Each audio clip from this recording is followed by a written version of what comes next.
Hello and welcome to Business 360. I'm Ashmit Kumar and here are the headlines that we're tracking this evening.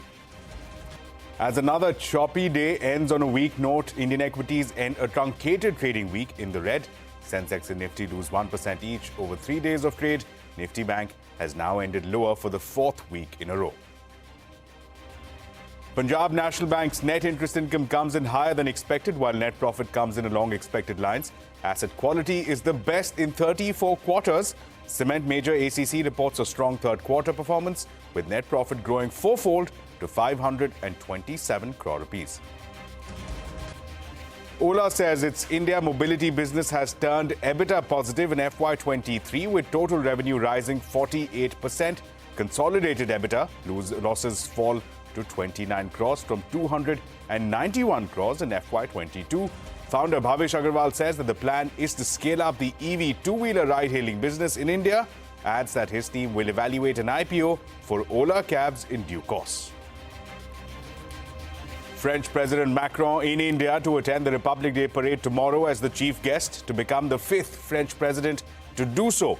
Both sides to hold important discussions on collaboration in the private sector, especially emerging areas and blue economy.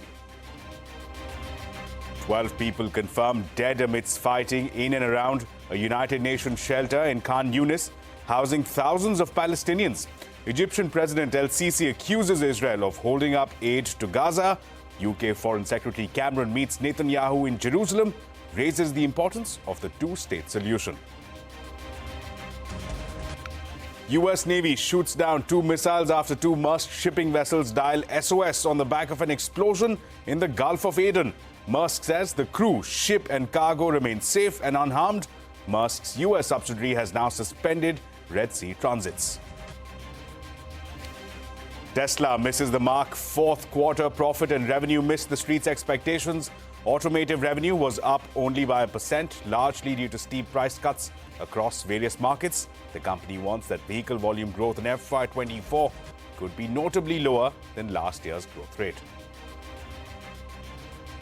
Tech giant Microsoft joins the $3 trillion market cap club, becomes the second company to cross the milestone after Apple. The rise in stock price is propelled by the company's AI opportunity. उन्नत देश जो था बस सपना, बस यही था सपना उसका अपना, तभी तो सब मोदी को चुनते. The BJP's 2024 campaign slogan and theme place emphasis on the promises delivered in the last 5 years and the party's long-term objective of making India a developed country. Highlights the government's initiatives on job creation through startups and entrepreneurial loans. And students and academicians share their hopes and expectations from the interim budget as the CNBC-TV18 budget ballot travels across India. The wish list ranges from lower student loan rates to more benefits under the National Pension Scheme.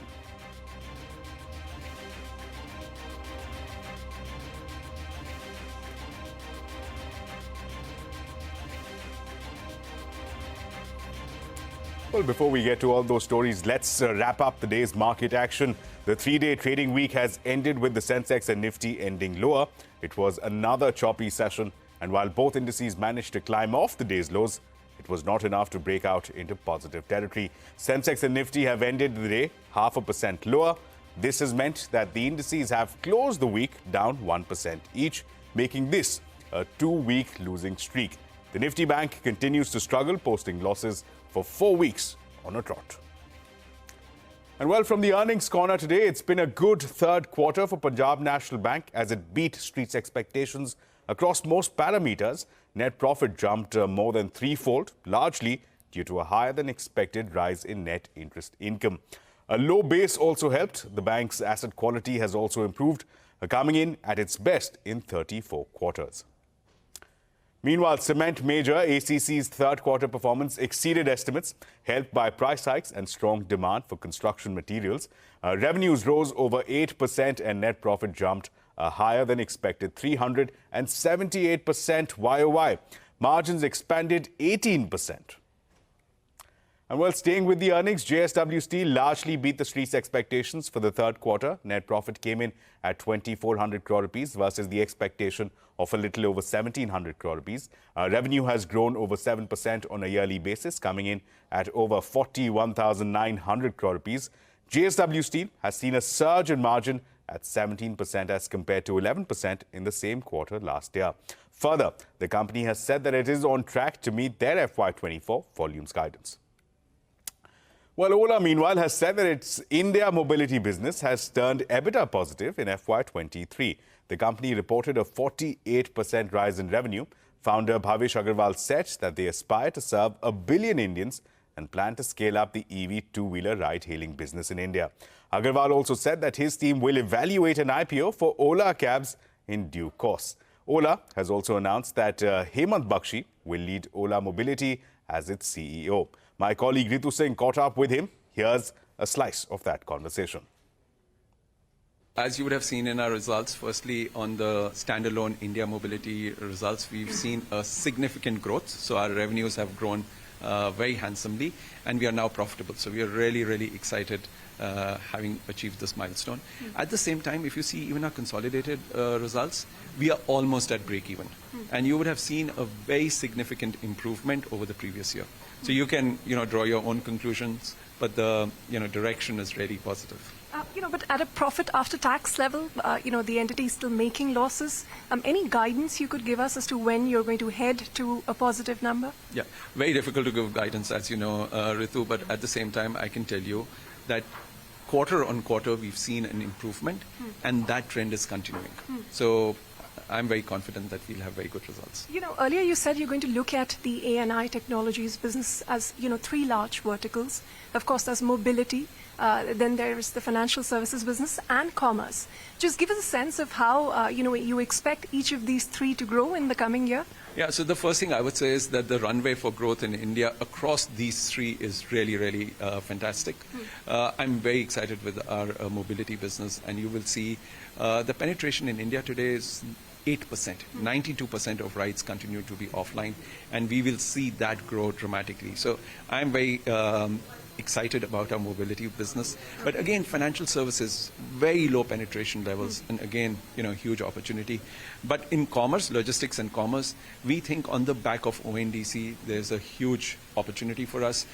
We have the assets which are necessary to win in commerce, and you will see moves by us which will ensure that we get there.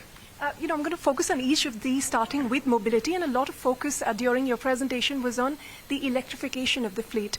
You're still talking about the electrification of two-wheelers, but just give us a broader timeline when you expect to be in more cities, and what is the plan to electrify the four-wheeler fleet as well? Yeah, so as you would have seen in our presentation, we think electrification is a significant opportunity because the total cost of ownership comes down by almost 50% in ride-hailing. The first opportunity is really in two-wheelers. We believe that with the right pricing, we can increase access dramatically. Well, in global earnings, it was a weak quarter for the auto giant Tesla, missing streets' expectations across most parameters, despite reporting a 3% jump in revenue.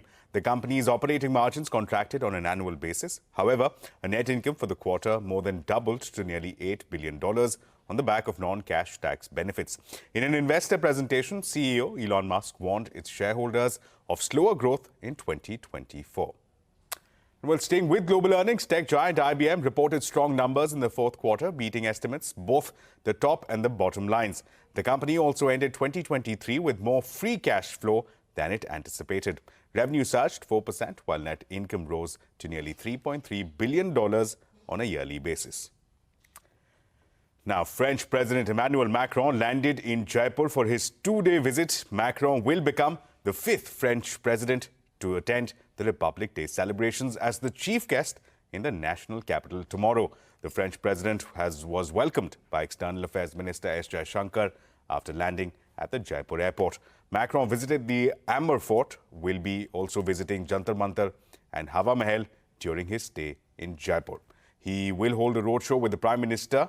The French president's visit also comes at the 25th anniversary celebration for India-France strategic partnership.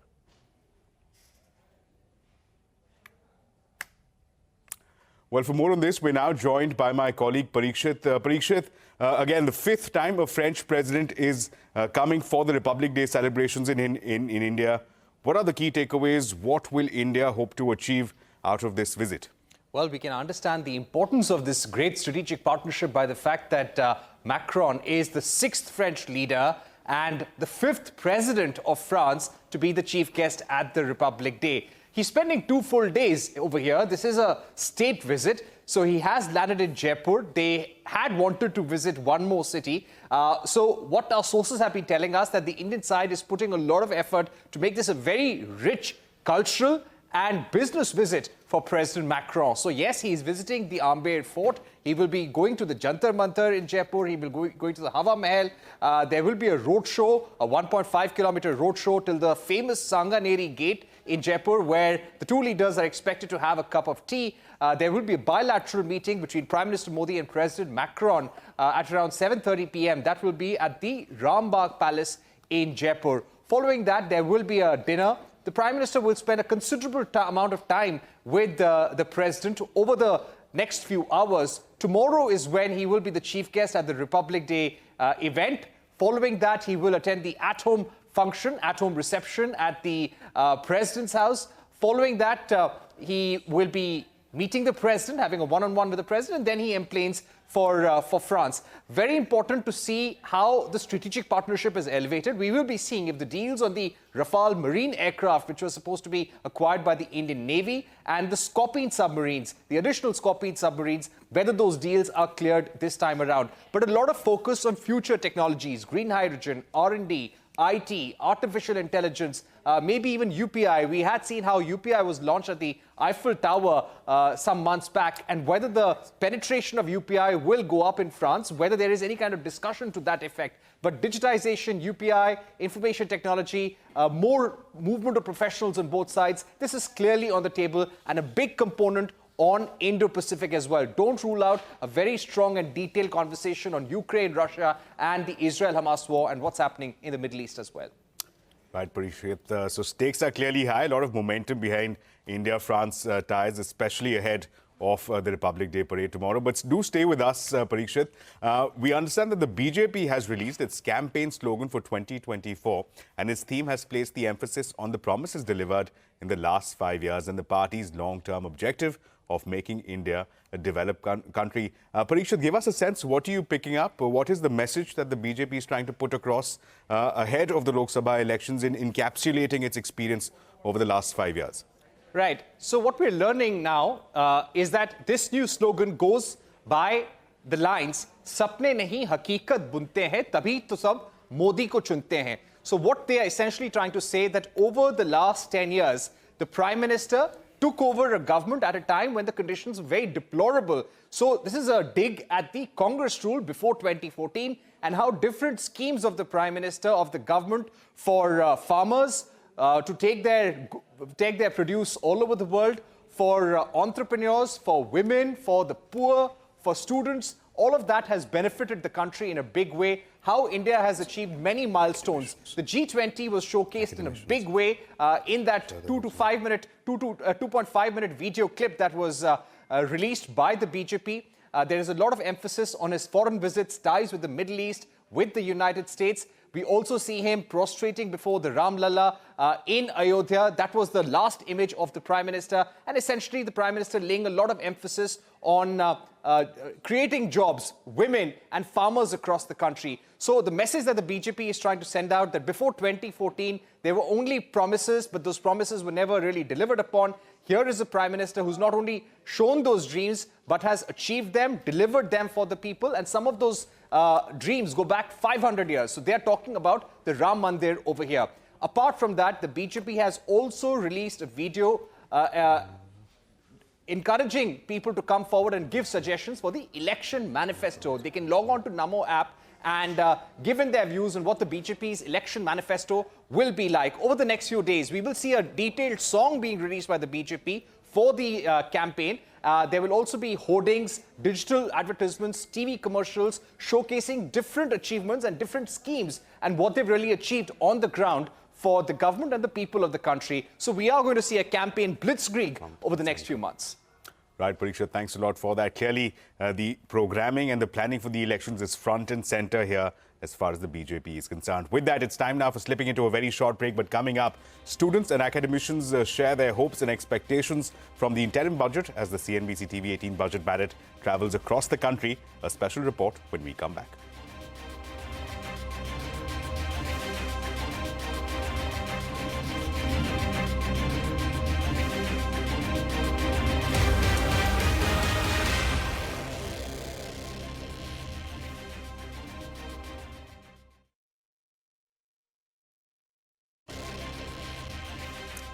Welcome back. The union budget is less than a week away, and as promised, we are bringing to you a compilation of what India wants from its finance minister through our campaign, the Budget Ballot Box. We installed one such ballot box on the campus of New Delhi Institute of Management and asked the students what's on top of their budget wish list. Take a look. This is that time of the year when people of different age groups, they eagerly await for February 1st, and that's when the Finance Minister Nirmala Sitharaman presents her budget. In last February, FM presented her budget worth rupees 45 lakh crore rupees, which was 15% of nation's GDP. However, the upcoming budget will be a vote on account or the interim budget, as the second term of Modi government is about to come to an end. However, the budget is expected not to have any major announcement or any big policy changes, but it could be crucial as we are just few months away from the general election 2024. Right now, we are present at New Delhi Institute of Management, and we are joined by a group of students, Gen Z students to be precise, and we are here to find out what is their ideal budget wish.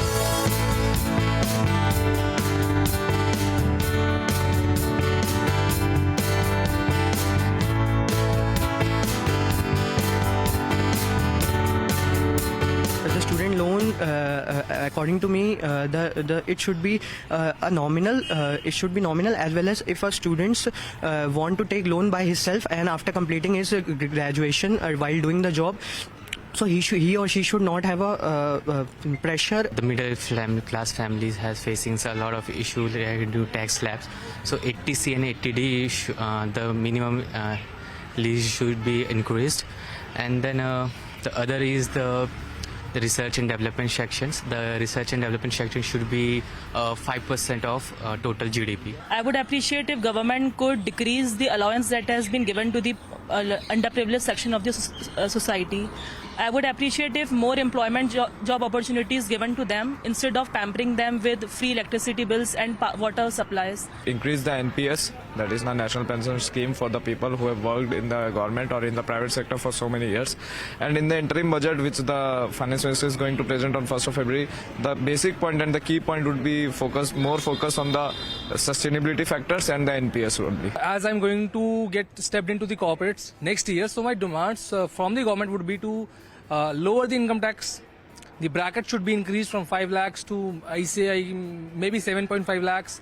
The bracket should be increased, and the tax percentage on income tax should be reduced for the people who are earning below 10 lakhs. My demand is that there should be a specific budgeting, especially for the students who are not even able to put that much amount for their studies. So I want some part of the budget the government should put for our sides. Being a student, education, the loan education, because I had applied for education loan and it was difficult to get it because there were certain guidelines that you have to follow. So I want that the government of India should minimize something or there should be some specific help.